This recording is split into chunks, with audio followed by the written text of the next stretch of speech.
That's funny. Hang on, real quick. Oh, I don't know what happened there. Can you hear me? Yep. It did a weird echo. So all that we've done so far was not live. Now Right. we're live. So Perfect. we did some hellos and hanging outs and highs. That was just the practice intro. So now this is the real intro. Let's So do it. just to recap real quick, everyone, this is my friend Alexis Papachristos out of California.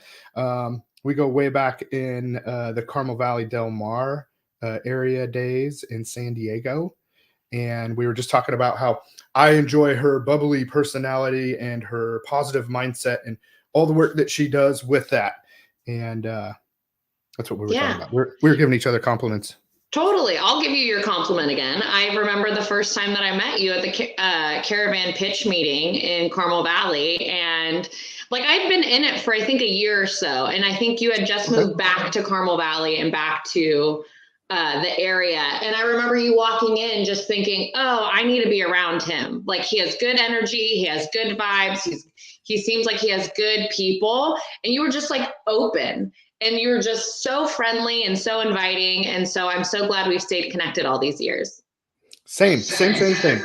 It was always so good to see you and to hang out with you. And you always just brought a lot of great energy to those meetings and then to everywhere that we went and whatever we did. So I've always appreciated having you be a part of my business life and as a friend in general. Thank you. I appreciate that. I so appreciate that. Yeah, and then I was saying too that I just enjoy your posts. I like your posts about your Tony Robbins and your mindset stuff, and then also about I like how you post about your journaling and then go ahead and you were just talking about when I realized we weren't actually live about mindset and what that is. Yeah. So I feel I got into, I would say, the personal development space, or really started to dive deep in the education and knowledge portion of it around 2018.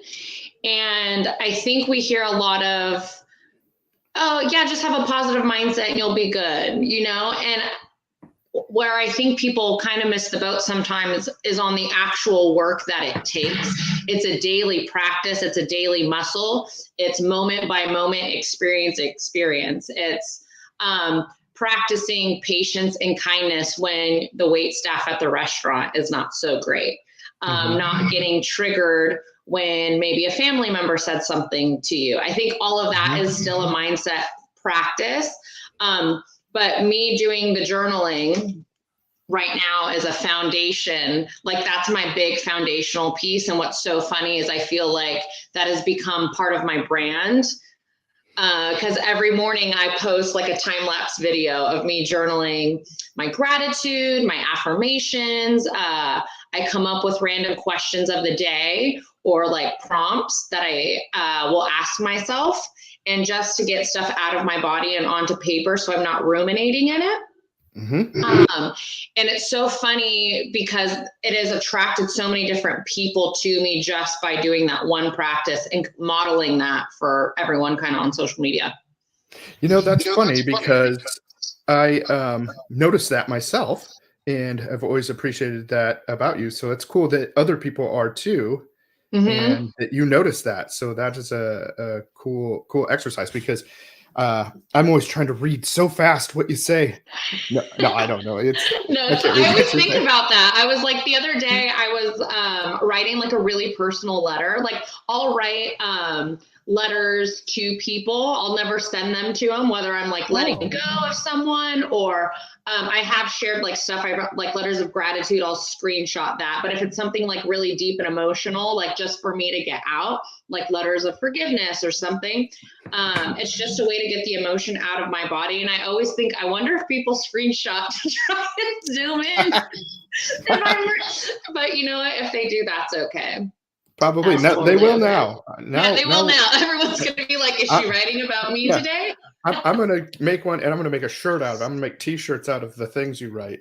There you go. Well, if you want to, I'll send some of my journal prompts, and you can make I can make a PDF or something, and you can send it out to your people. Hey, now that's something actually that would be cool. Please. Yeah, that would be great because that is a practice that I think people could do better at. Even myself, I've done affirmations, and especially when doing bold, so Mm-hmm. when I met you, I was at KW, and most recently you were at Keller Williams. Yep. And so we speak that language, in common. We have that language, which is one of my favorite mindset Totally. languages when it comes to bold mindset, KW culture in general. Mm-hmm. All that stuff is so great. I'm so grateful to have been a part of that and have that in my life. Yeah. But yeah, and so when I'm doing that, I do better at journaling like bold and stuff. I've done bold several times. But like, Mm-hmm. I don't know if I ever showed you these, but I have Ooh, all these no. bold Oh, bold cards. cards. Yes. So I had them Yes. made at one point for my Oh, group. love So it. yeah, one of my assistants did this. She was amazing. So they're just awesome. Complaining equals garbage magnet. These are the best. The Mm-hmm. bold laws are so much the best. Don't you Yep. think? I do. I love everything about bold. I actually bought myself when I accepted the position as team leader at KW. I went and bought myself a diamond ring because of no pressure, no diamonds. And so that was like my Ooh. daily reminder every single day. Like no matter how hard it gets, like if you want, like there's going to be pressure on you to get the result that you want. So, and that's kind of just a metaphor for life. I feel like everything that you want is on the other side of like being uncomfortable or a problem or a challenge. And I feel that my philosophy in life is how I think of hard things and resilience is like, if you have a goal in mind, you ask God for something that you want, or you have this vision for your life that you're trying to create and that you're trying to build, typically it's going to be uphill. And I remember hearing, it was Rachel Hollis at a conference, and it like hit me in the heart. And she was like, God is going to put all of the things in front of you that you want and all the challenges that you need to overcome to get this thing.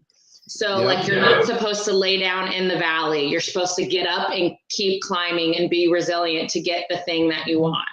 Like, so every problem, every challenge is on your path to get the thing that you want, that life. And so I always kind of that's why I put stuff in perspectives. I think so easily for myself in my life, like challenges that come up, struggles. It's easier for me to bounce back when I have that type of mindset. Like this is just part of the journey, like one foot in front of the other. Yeah, 100%. Let's try something real quick. Could you just try turning your volume down a little bit? Because I think I'm echoing, but don't turn it down so far that you can't hear me. But let's just see if that helps a little. Is that better? I think so. Yes. Okay, cool. Yeah, I don't, because I'm hearing myself even, when I would speak, it would echo. So, okay, cool Totally. point. So, that reminds me of this video movie section that I just saw on Facebook, and I forget what one it is. Is it not Evan Almighty, but the other one with Jim Carrey, maybe? And what's the dude that's named that plays God? Not Morgan Freeman. He always plays Morgan God. Freeman. I feel like it is. Okay. Yes, and he says he's talking to this lady, and he goes, "If you need this in your life, God doesn't just give you that; He gives you an opportunity to experience that." Yes. So, I mean, I forget the exact examples, but like if you, I don't know, but he says like he puts things into your path for you to have the opportunity to get what you want, so that it's not a direct like, okay, you need this, here you go. He puts things into place so that you will experience them naturally. So it's you got to do your part the person, too. like you have to become the thing that you want before you get it. So if you want to experience more kindness, you have to be more kind to other people to go ahead and get that back. Yep. Yeah, it was awesome. So, that was just a cool coincidence, or that I mean, it was literally yesterday. I gotta watch that movie again. It's amazing. Yeah, I have that video saved. I love it. It's such a great reminder that what you put out in the world is really what you get back. And I think that's where the mindset piece comes to, and where your gratitude practice and your journaling practice comes to. It's all connected. Because if you're writing gratitude every day, if you have a moment of gratitude in the morning or during your day, you're reflecting on things that you already have. And so you're going into your day with an abundant mindset.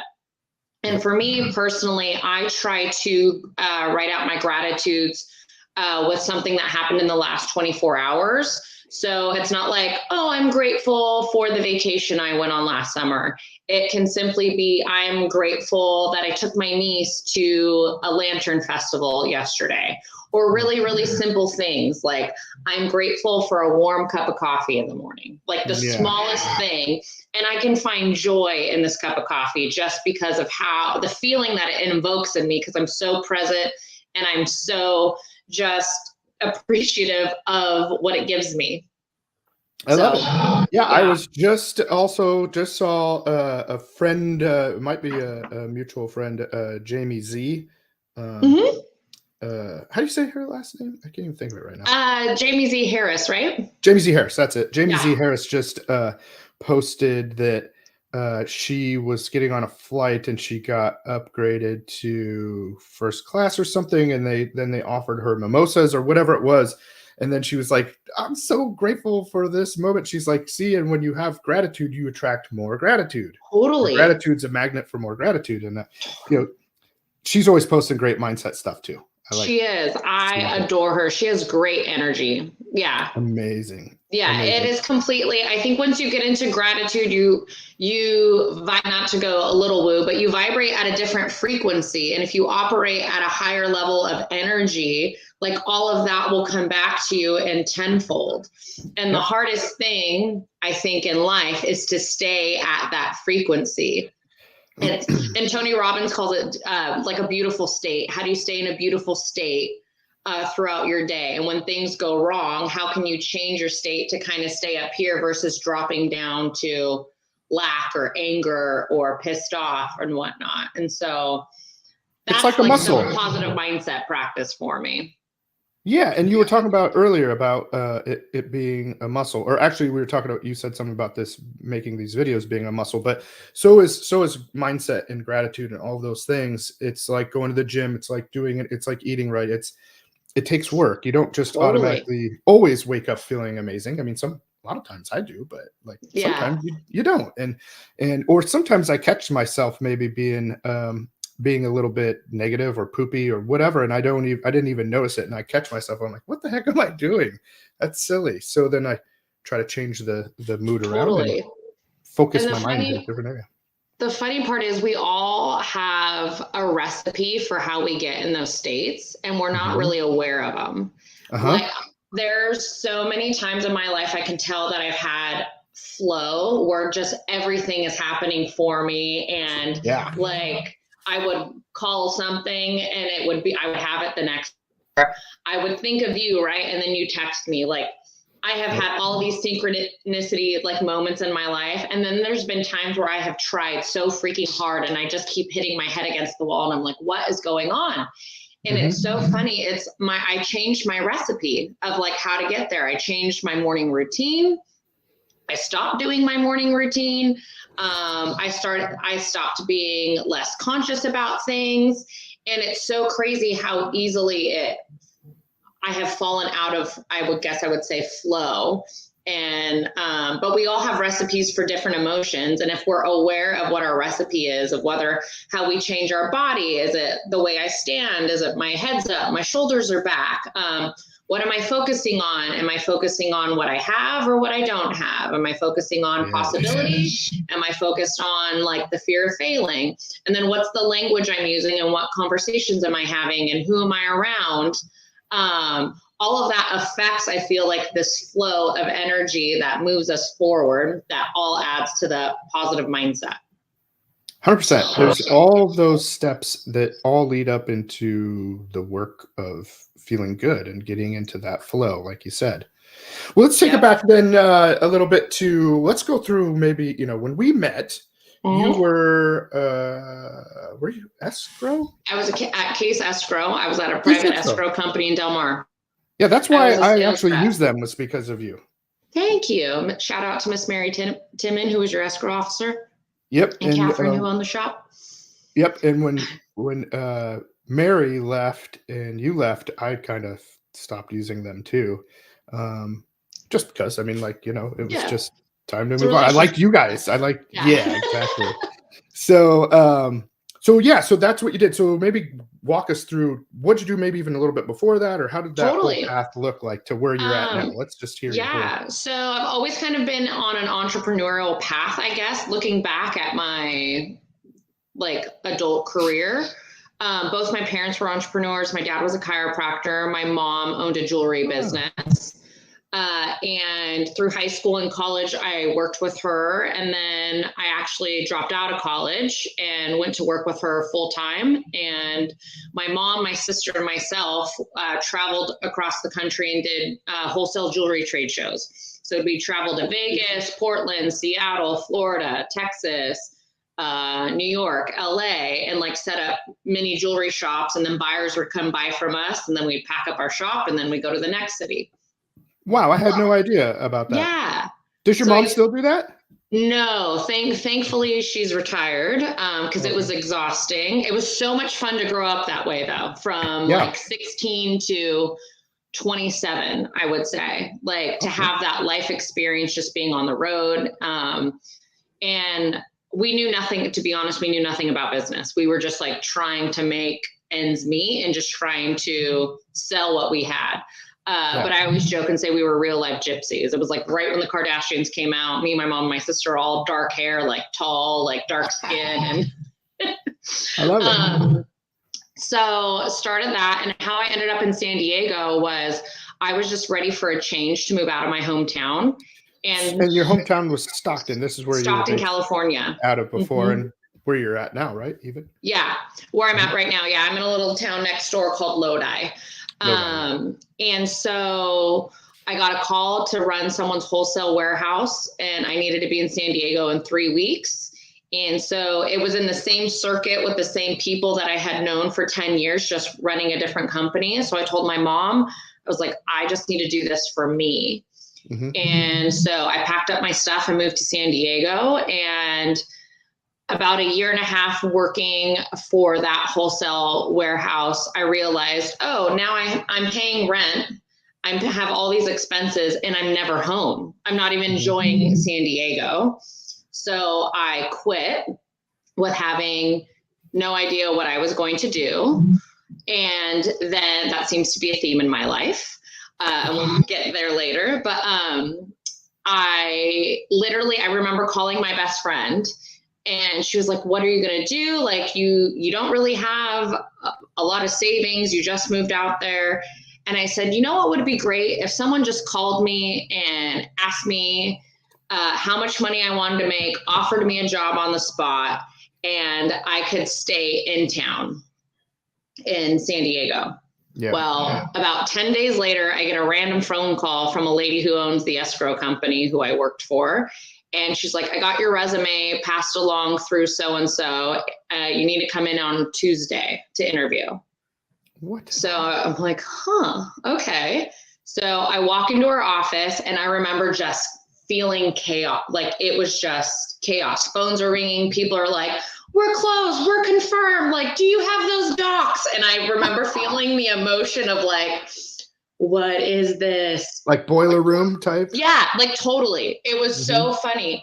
And so I go and sit down with Catherine, who owned the company, and we had a great conversation for about 2 hours. And at the end of it, and she's like, great, I just need you to write down how much you want to make on this little Post-it and give it back to me. And I'll talk to my business partner. And if I accept and he accepts, you'll start Monday. And I was like, I don't know what the job really entails. Like we didn't go into job description. We just kind of connected on a personal level.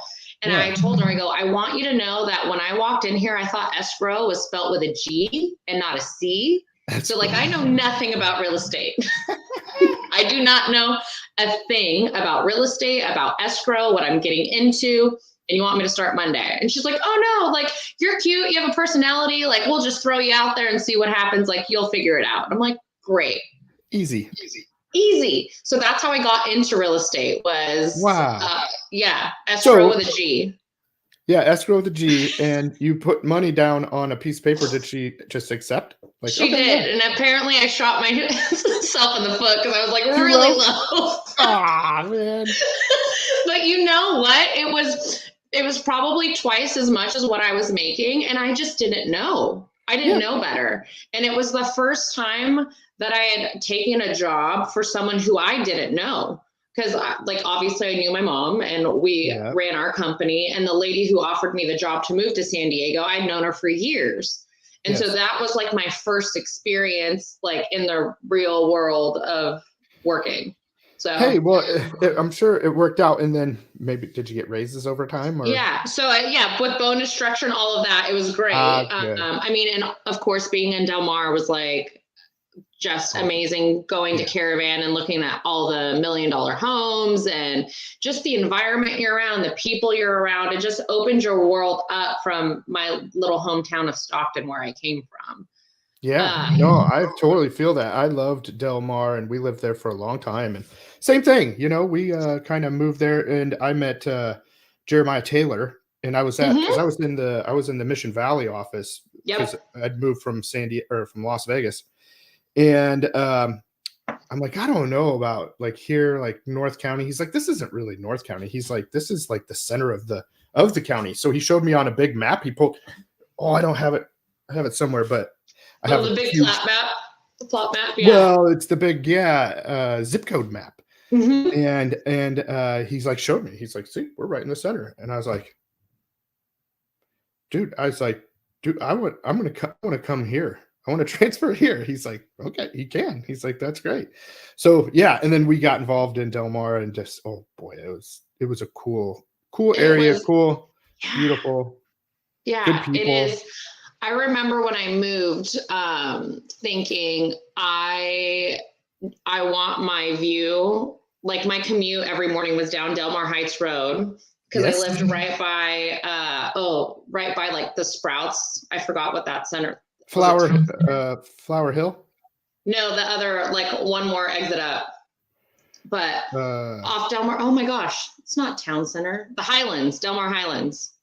Oh, Del Mar Highlands, yes. Yeah, so I lived right by Del Mar Highlands, and I would go down Del Mar Heights Road, and then I would just see the ocean every single morning. And at like 27 or 26 years old, I'm like, who are you?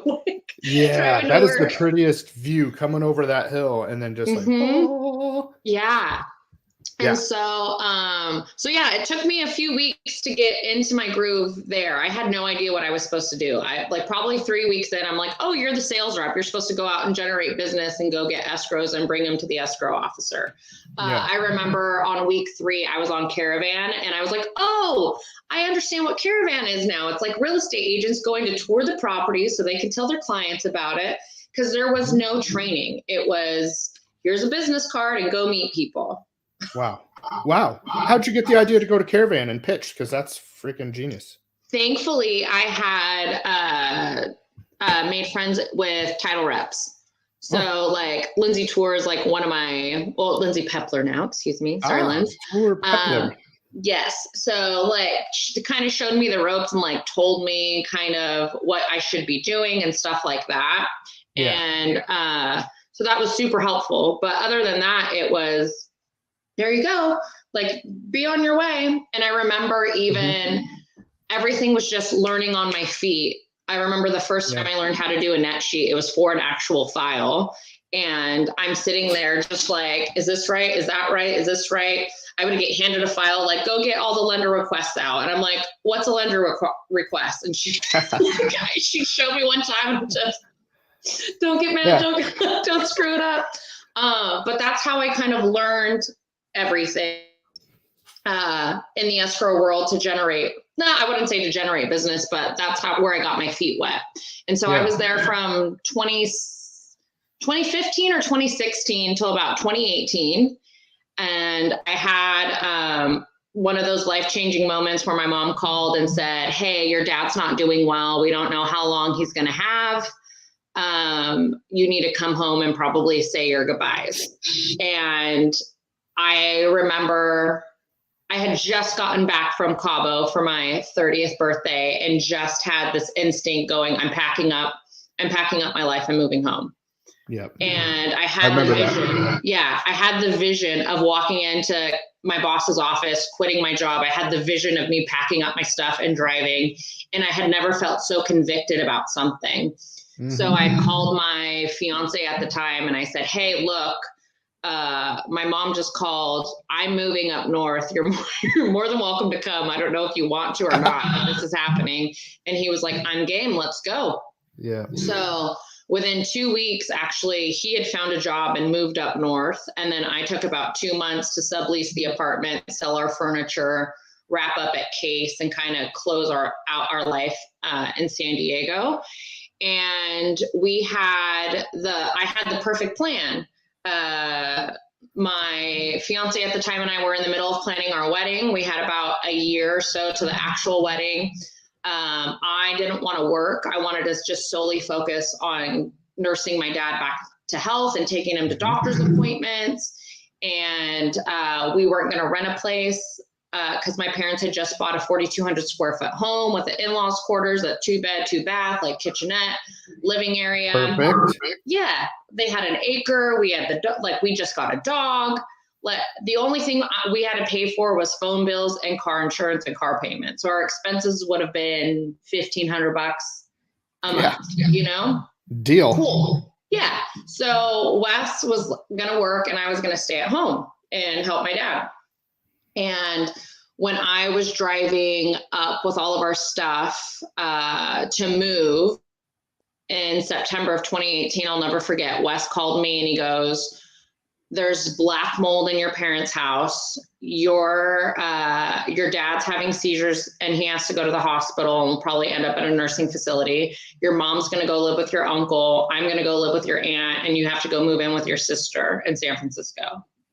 And I'm just like, huh? Yeah. What? That's funny that your fiance just told you all this stuff. You're just like, what? Yeah. So I remember changing route as I'm driving up, to go to Stockton versus San Francisco, just thinking, it's just going to be a little while. How long did your parents live in that house with the black mold? They had maybe 2 years. So a little bit of time. A little bit of time. They had dumped in so much money to make it their dream home. They revamped everything. They decorated everything. It was twice as big as my childhood home, but it was big enough that it fit all the extended family for holidays. And we each had our own room and our own wing. And it was their Mecca. Yeah. And it was just so devastating when we all got that news, and then didn't know how long we were all going to be separated for, which was really hard and really weird. Yeah. Because you didn't live with Wes then at that time? No, he had to live. This is where Wes earns all the brownie points. He had to go live with my aunt and uncle in Stockton, who had my cousin and her new husband and their new baby in their house. Just go for about a month, probably for a month or two. We're all living in separate places. But also thinking back, as crazy as it was, my mindset goes to thank God I have that type of family. Thank God, I'm so grateful that I have a huge Greek family that if anything were to happen, we have places to go. Yeah. I love that about you too. I love, just another side note, that your family's Greek and that you have such a cool, deep history with you guys are involved with all the Greek traditions and stuff. I seeing your posts about dancing and the food and all that stuff, and I think singing too. Do you sing, or is it mostly dancing? Yeah. Well, my dad was a Greek singer his entire life, so I grew up around the music. I don't speak the language, but I'll sing every song, and everyone looks at me. They're like, "You don't speak, but you're singing." And I go, probably somewhere in my subconscious, there's a switch that needs to flip. And then one day I'll just you just start speaking. Yeah. Yeah. No, I love that about that. That's a cool thing. And that is cool to have such a wonderful family that'll just take everybody in and help support everybody. Is that just a great thing? Well, if everyone gets along, there's no family drama. There you go. It's all family. So we were separated like that for months, right? So here I am, I have this picture perfect plan of what my life's going to look like for the next year or so. And then a bomb is dropped and what the heck's happening? So a couple months goes by and we're all living separately. We have no idea how long we're going to be out of the house. We have no idea if my dad will ever get out of a nursing facility.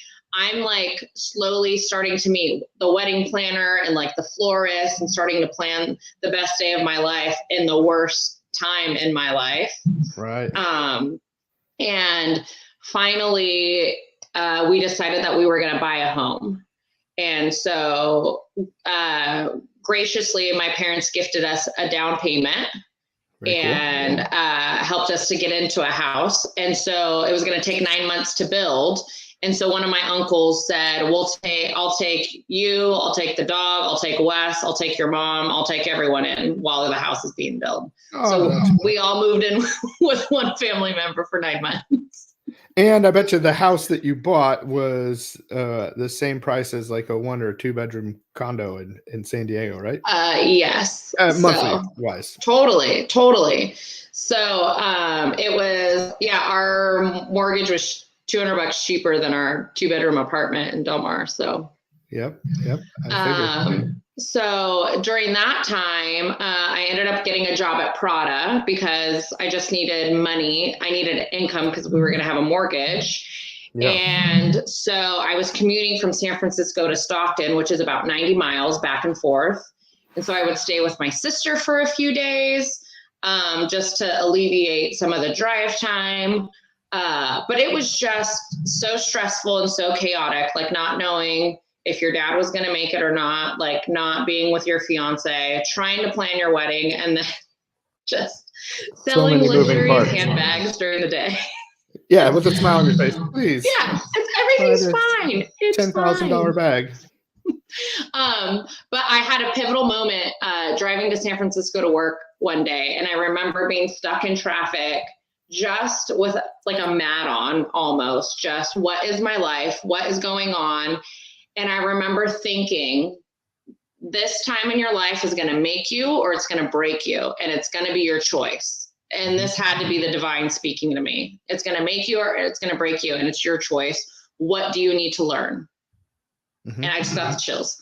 But I remember deciding, I go, this is gonna make me. I'm not gonna allow it to break me. And from that point on, it was, how is this happening for me?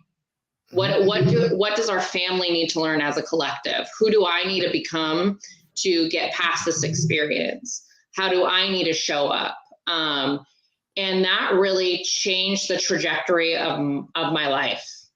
Just that single thought process. Yeah, that's amazing. That is a great way to think about it. Is how is this serving me to get who do I need to be, and what do I need to become in this situation? Yeah. And in that moment, I think I went from victim to victor, like instantly. Like, just, it's not why God, why, like this should be like I'm getting married, I should be so happy, and like all of this buildup. It's like, why wouldn't this happen to you? You're not special. Like everyone else has stuff going on too. Why wouldn't bad things like happen to you? But it's the perspective of, what do I need to learn and who do I need to become? And from that moment is when I just started my personal growth and just started learning anything and everything about life, about how humans operate, the psychology, why we do what we do, how do we, like, habits, why some people are victim mentality, why people are successful, why people aren't. Yep. And success leaves clues. It's not just, oh, I was born into these circumstances. Like we all have the power to change our circumstances. And I think that's where the resilience comes in. Like, we're all going to get knocked down, and it's how many times you're going to get picked back up after, or pick yourself back up. Yeah. You can have reasons, or you can have results, and you can have both. Exactly. Let's just see how many bold laws we can say throughout this one. I think there's like 27 of them. But no, it's true. You can get sucked into sometimes into I call it a bad habit. All of a sudden you just start focusing on negative things or whatever it is. And if you're lucky enough to realize, or somebody calls you out on it, and that you can flip the switch and be like, it's just a bad habit. So I even had moments. This is funny. This is like a deeper conversation than what we usually have on this show, which is great. But So I've had moments where I would, and I know other people have out there too, where you are focusing on bad things with your person you're in a relationship, right? So with Yeah. in your spouse. So I remember having like all these, and it was a time we were living in an apartment in Del Mar when we first moved there. So we were transitioning from one place to the next. We were renting. It was like all these things we didn't want to do, but we were doing it to get to this next level, right? And I just remember not being very nice or pleasant to Jen, and I would focus on little stupid things that everybody has things that drive you crazy about your spouse, right? For whatever reason, Yeah. I was focused on that, right? And then she called me out on it, thankfully, and said she wanted me to be nice to her and focus and be nice to her. And so I was like, you know what? Yeah. So I did. I started writing her love notes like every night before I'd go to bed. So she'd wake up with a love note, and I would focus on nice things that I loved about her. And by doing that, I just like all that other stuff totally went away. I'm like, what? None of that stuff even mattered. The little stupid things that, it didn't even matter. But I was focused on it. And so it did matter to me at the time. Mhm. And so thankfully, and sometimes that pops up too. So I have to just remember that, hey, if you just practice being grateful and focusing on the things you love about other people or love about life and all those things, the negative, stupid things that you might focus on will fade away. So what you focus Totally. on expands. Here we go. There's another bold There law. you go. Where focus goes, energy flows. Let's keep it going. Yes, yes. So that's really Yeah. cool. Yeah. I love that. I love that so much because yeah. And it's being conscious of it. And how do you stay present in that? Hmm. So, and once you're aware of it, it's easier to get yourself back into that state. But Hmm. it's amazing how many people are not even aware that they're kind of operating out of a subconscious state or out of habit Yep. almost. A negative Um, cycle. They're stuck in a negative cycle or habit, and mhm, they don't even like being there is the funny thing. totally. So another thing that I did, and I've done this throughout my life. So we've had these cycles, but is I play like I am affirmation loops, Yes. right? I am a pleasure to be around. I am healthy. I am wealthy. I am wise. And so many times I've played this loop. I'd go down by the ocean, and just before, like I remember when my first $4.7 million listing in Del Mar, well, Rancho Santa Fe. Before I went, I was pretty nervous about going on a listing appointment like that. So I went and I sat there for like 20, 30 minutes listening to I Am with a nice, and it made me feel calm. It made me feel good. It just plugged in the right vibrations into my brain. Mm-hmm. I went to the listing appointment, crushed it, got the listing, sold that later, all this stuff. But anyway, it just kind of is a reminder of, even so, no matter which way, I wasn't even like in maybe a bad way then, uh, but whatever. Like you can just totally change the trajectory of your day or your life by just getting back on track by Totally. changing the way you're looking and thinking about things. You totally can. 100%. And that's the hardest piece. And I struggle with that day in and day out still. That's why I have the trampoline in my living room at home to change my physical state. I used to keep that in my office as and during COVID as a sales rep at First American, I would make my sales calls jumping up and down because there's a different emotion that comes out of you when you're jumping. Uh-huh. And Were you like, hey, how are you? So and so. Great to talk to you. I had a more flow. It didn't sound as bouncy, but yeah. You're like, are you on a roller coaster right now? Yeah, don't mind me. Yeah. Work from home. Yeah. Just But when I would have agents come into my office at KW, they would come in, with a mat on or a comment or something not nice to say, and I'd be like, "Go jump." Stop. Can I stop you right there? Did you say a Yeah. mat on? Mad, like angry. A mad on. Yeah. I've heard you say it 2 or 3 times now, and and I maybe think I just maybe that's my own terminology. Like you come in like grumpy, like. yeah, I've never heard it. I like it, but I Oh. didn't. The first time I was just like, I don't know what she said, but something about being mad, and I didn't really get it. But now I get it. So you had a mad Yeah, on. That means you're in a bad mood or you're grumpy. mhm. A mad on. Yeah, that might be my own terminology I made up. So I like it. So yeah, an agent might come in. Well, so okay, so you went from Prada to First American to Keller Williams team leader. Take us through that maybe real quick.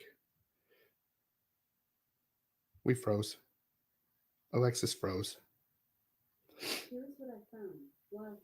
Oh, now my Alexa over here is talking. Hush. Alexa, stop. Alexis, reset. If you can hear me, reset. now I can hear you. Oh, I can hear you. I Okay. can see you again. I can hear you. I can see you again.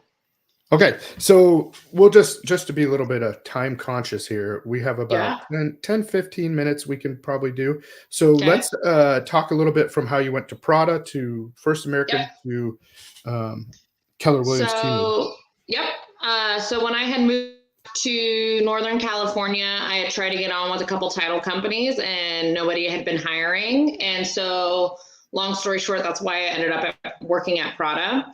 But I stayed in touch with the title companies, and I finally got a call in, I think, September of 2019 to interview for a position at First American Title.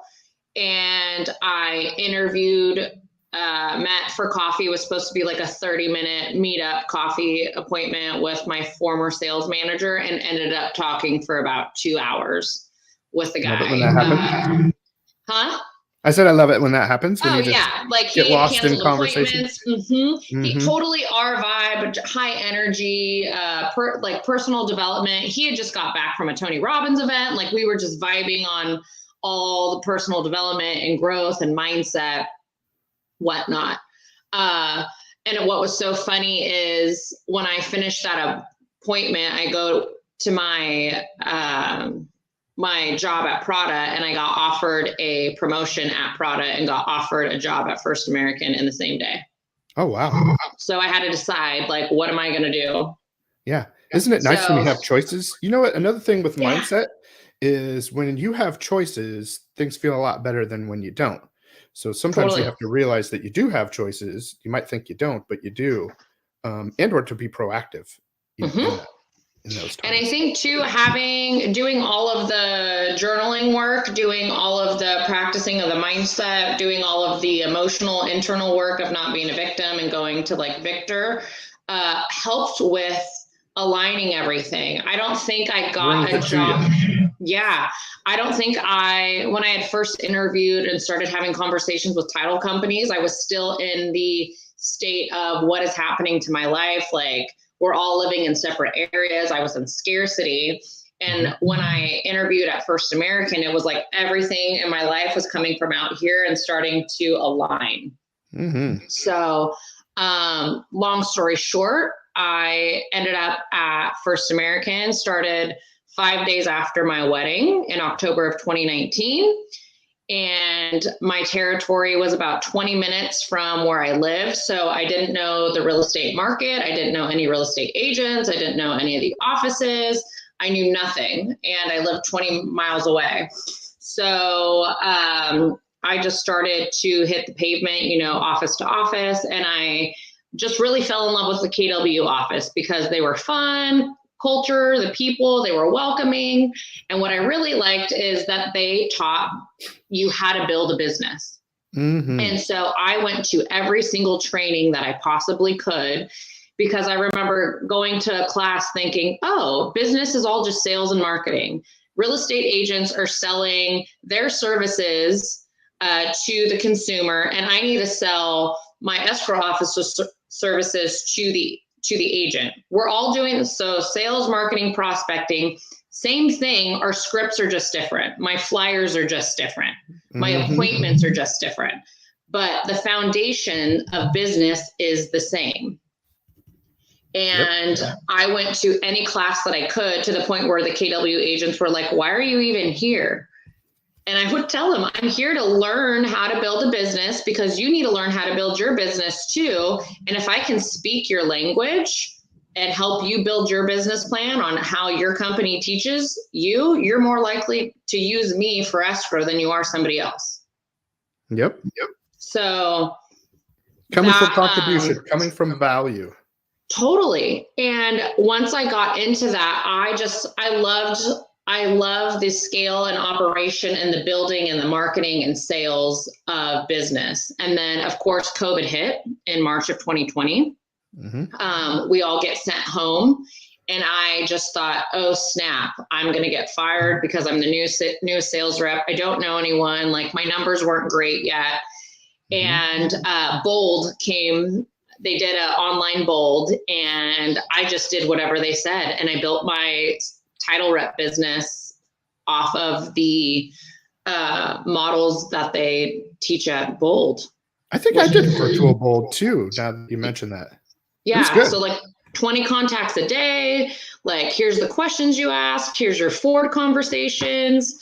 But I remember I spent days like redoing my CRM. I had then built a marketing campaign, and I just went hard at home, and quickly became a very well-known name around the Elk Grove marketplace that I worked. And I wasn't physically located there, which was so funny. I developed an online brand called Alexis Open Escrow.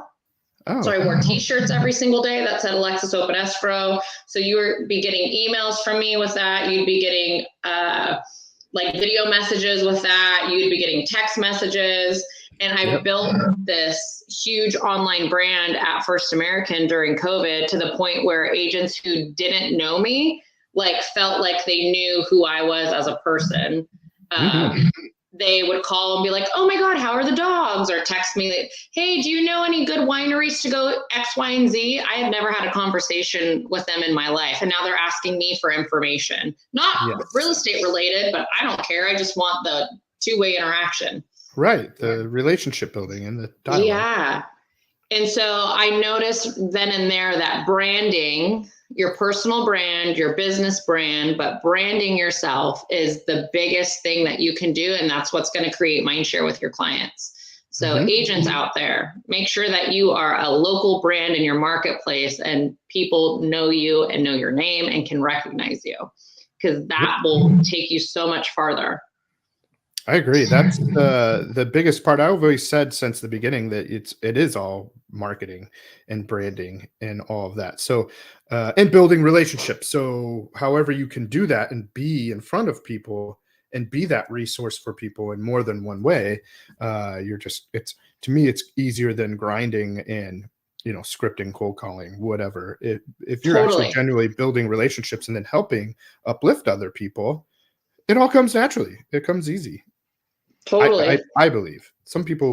Well, that way it's fun, and then you can be authentic to yourself. But I built a brand around dogs. I built a brand around journaling. I built a brand around wine, and I built a brand around real estate. So those were like my 4 pillars that I was always posting and talking about. So people would come to me for those things. People still text me like, do you walk your dogs at 5 a.m. in the morning still? I haven't seen your posts. The dogs are fine. Dogs are doing good.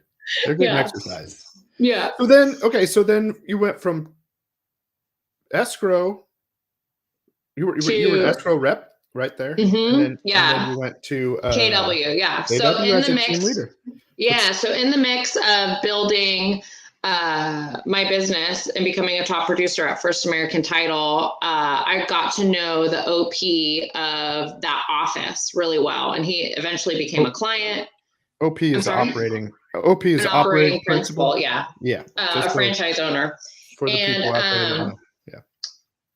And so he had been trying to recruit me for about 2 years since COVID hit, because he watched me basically infiltrate his office and take market share from the other escrow title reps that were there. And he just watched me like dominate. And he said, if you could do this behind at home, what can you do live and in person? And so for a couple of years, we had conversations and whatnot, and I just wasn't ready to jump ship yet.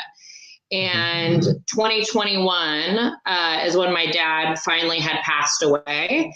And I had that moment of, if you really want to be in KW, if you really want to be in this world, if you really love these people, why are you not jumping? Like, it's just a job, you know? And so it was during a bowl, I was in Bold, and I had a come to Jesus moment that like, I wanted to be a KW team leader. And what was funny is for 2 years, I was writing in my journal, I'm a team leader at KW for 2 years. The whole time he's trying to court me and recruit me, that was in my journal. And it was in my journal, I'm business partners with Patrick. I am like super intentional. And so it was like I was calling it all in, but waiting for the right time. And finally, I was just like, you know what? All life happens for you. It's just a job. Like, what are you worried to let go of your success, your identity, who you became as a top producing rep? Like, go start something new. And so I did. And I jumped from being a top sales rep at First American to running the KW office in Roseville, California, that had about 350 agents. And I did not have a real estate license. Wow. And I still don't have a real estate license. That's awesome. And you don't need one, because back to what you were saying, that, you know, it's all the same business tactics. It's branding, marketing. It is, you know, selling houses to people is the same as helping realtors become better realtors. I mean, in the sense that attracting realtors to your company, you're giving them value, you're doing prospecting, you're having conversations, you're building relationships. It's the exact same thing. The prospecting is the same for any kind of sales. Here's the thing, because I would get pushed back when I was an agent. Like, business is business. Like, it doesn't matter if you own a flower shop or if you're a real estate agent, you have to know how to generate business. How do you acquire customers? How do you market yourself? Do people know you? You're still writing MOFers as a real estate agent to get attention. You're writing MOFers for the flower shop to get sales in for that day. Is this like the Mad thing? Make offer for immediate response. Oh, I've never heard that one. MOFer. Oh, yeah. We can go. This makes me so excited. Yeah, you're gonna have to explain that. I don't think we have time right now. We gotta wrap this up in a few minutes. But I want to know about MOFer. Yeah. So a MOFer is a make offer for immediate response. So, you know, you get an email that's like, buy one, get one free today only. That's a MOFer, right? Something to get someone to click on something. So a real estate MOFer might be. I think mofo when you say that. Real estate mofo. This mofo. I like that. MOFer. This MOFer. Yeah. So a real estate MOFer. Have you ever seen the guys who are like, we'll sell your home in 30 days or we'll buy it? Yeah, that's a MOFer. Just to get, it's basically clickbait, just to get you to respond. Those MOFers. Yeah. No, okay, but I get it. Okay, so it's a value add, it's clickbait, it's got it, MOFer. Yeah. So, and I'll send you some resources on that too, if you want. Yeah. Yes, please. But basically, like, business is business. That's how I view things. And if you can take the business foundation of what you know, you can become a successful real estate agent. You can become a successful flower shop owner. You can become a successful title rep. Like, it's just business that you need to learn. And the skill set in real estate is like the contracts, the conversations, the like open house flow.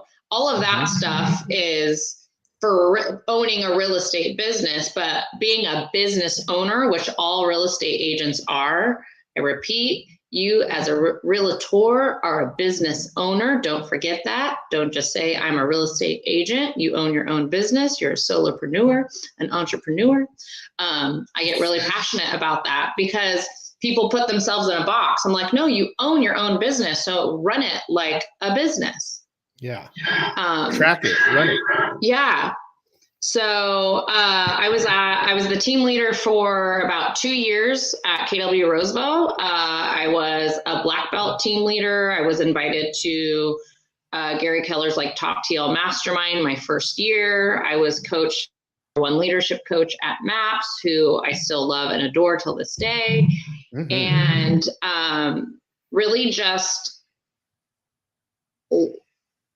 learned how to run a big business with scale. And then at that point is when bills had to come out, because now I'm running a team of 9 people or so. And now I have 350 offices. Now I'm running a training calendar. Now I'm running events. And wait, it blipped out right there. You said that's when what came in? My leadership skills. Like I had to hone in my leadership skills. Got it. Because as a title rep, I was just solo. You know, I was running, I represented 4 people, but I was not responsible for them. I didn't lead them. Right. I just had to generate business. But moving on to a real estate office, now I have, you know, 2 front desk people. I have an agent services coordinator, an operations person, a coach, like a CFO, who all are looking to me to cast the vision, to run the office, to basically lead them into being a winning team so that the office can succeed. So, and that's a whole nother level. And that's funny because in my coaching and what I do, and you're right, it's just business. And it's easy. I have 4 tools that I teach people how to use, and it has to do with tracking, time blocking, and communication. And that's basically it. And that really applies. You could use all my 4 tools for any business out there. Now, what you're talking about, and then so, you know, I help people, regular agents, solo agents, you know, level up. And then the next stop is getting leverage and having a team. So then you're responsible for other people. And then the next level in mine is having expansion teams going into other markets. And then the last one is for people that want to coach and help all those first 3 people do it. So it's all relative. It's all totally business planning, business execution stuff. It really is. And you can once you have that model, you can take it and duplicate it anywhere. So, and if you have the right mindset. Yep. And it's just a different skill set of, like I said, like the scripts and the learnings of the contracts. That's different. That's the nuts and bolts piece. But if you know how to acquire clients, if you know how to market to clients, if you know how to like keep profits, if you know how to do that, then you can run a successful business. Here. So I love it. So, okay. So we're getting to the end here. What's next for you, Alexis? What's next for me is, so I'm going to take all of January off and have continue on my little sabbatical. I'm slowly starting to have conversations with people about opportunity. My heart lies in branding and marketing. And so I believe I'm going to take on maybe 2 to 4 people gratis just to help them develop a personal brand. So if anyone's out there and they need help, my information's at the bottom, to see if that's something I want to build out for myself as a coaching, consulting piece moving forward into 2024, because I think branding is so powerful. And I think agents, solopreneurs, and small business owners don't really get that piece, and we don't really teach that piece a lot. Yeah. So you teach them about all the mofers. Mofers too. Yeah, totally. But as long as they don't have their mat on. Yeah. They don't have a mat on, and they can learn their mofers. Exactly. Mat-ons and mofers. Maybe I should make that as my logo or a t-shirt or something. I could see both of those being cool logos like a saying on your shirt for t-shirt. Yeah, that's also another idea, is maybe starting a t-shirt company. So well, let's talk about this more, because I have a cool t-shirt thing that I'm going to do. I'm going to start doing my shows in bright real estate t-shirts, cool. Like one of them's going to say house dealer. Yes. One of them's gangster realtor, stuff like that. You're for it. Anyway, so we could talk more about that, but I also, what was I going to say? I was going to, I think we talked a little bit about it, but I could show you the tools that I have. Yeah, that might complement your tools that you're trying to do that you can use. You can use. Yeah, please do. Other people, so we can set up a time just to I'll show you how those work. They're simple tools. Would love that. I don't own any of them. They're things that I've stolen or it's a CRM. A CRM is a CRM. Yeah, it's all. We all have the same stuff, and we all put our own spin on it. So. Yep. Yeah, well, Cool. great. Well, I love your story. Obviously, I love having you as a friend and a business associate in the world. For sure. And thanks so much for being on the show today. And really looking forward to what you do next. We'll Thank you. see. I appreciate you giving me this time and opening this opportunity for me. And I adore you and your wife, and I am totally coming to visit you guys in Iowa.